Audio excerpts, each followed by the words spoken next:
know, we discussed with the leaders in East African community, that is Kenya, Tanzania, Uganda, Burundi, South Sudan, ourselves and so on. We have a community with it. I remember I was that time East African community chair.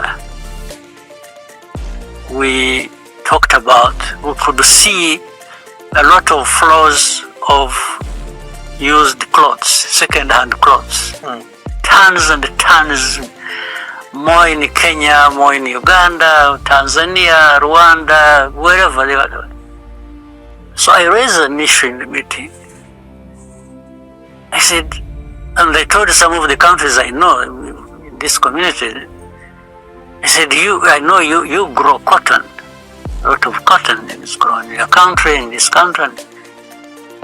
When are we going to build our textile industries? If we have cotton, but we export it raw, the way it is in its raw form without adding any value to it, and then we import tons and tons and tons of used clothes. So we agreed, and everybody seemed to, they knew, but they were just reminded. And they said, that's the point. So we agreed we are going to actually make it very costly for people to keep pushing used clothes here, so that in the end we develop our textile industries. After a few weeks,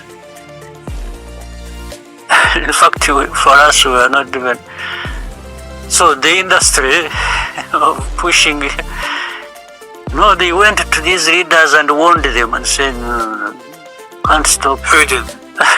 It was from the US. The US? Yes. So they told leaders you cannot buy this used clothes anymore. You cannot stop buying from us used clothes or importing them into Which organization in the US was it? Maybe you'll come to understand it when I go to the last point. Okay. So they say, you must, there's no way you can do without this. So some of the leaders, we had made a decision together, but under pressure differently, leaders gave up that decision to not, and in fact we were also approached and they were told, you are making a mistake, you can't refuse taking in, otherwise you will be affected.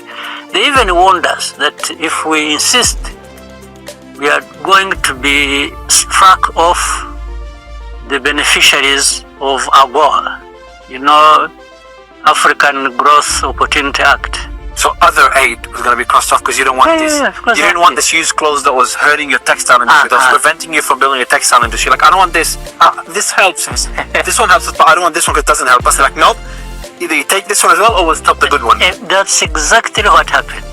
Now, for us, before we realized, all the countries who had agreed to take that decision had already given up, and they were already importing used clothes so that they continue benefiting from United States. In the end, we were left alone. We didn't even know. And that time led us to being struck off the AGOA list. The others remained because they accepted.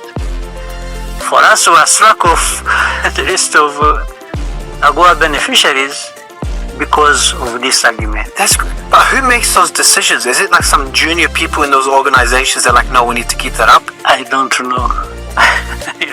But we tried to argue back, we sent back messages, we were telling whoever we could reach and say, but this is not fair, blah, blah, blah. They just ignored us. Did you talk to anyone? Could you bring it up with someone more higher level up? Yeah. The ones who are in charge of African desk, State Department, and that's crazy. So that tells you a bit of the story. Yes, that's about aid. It's about dependence. Yes.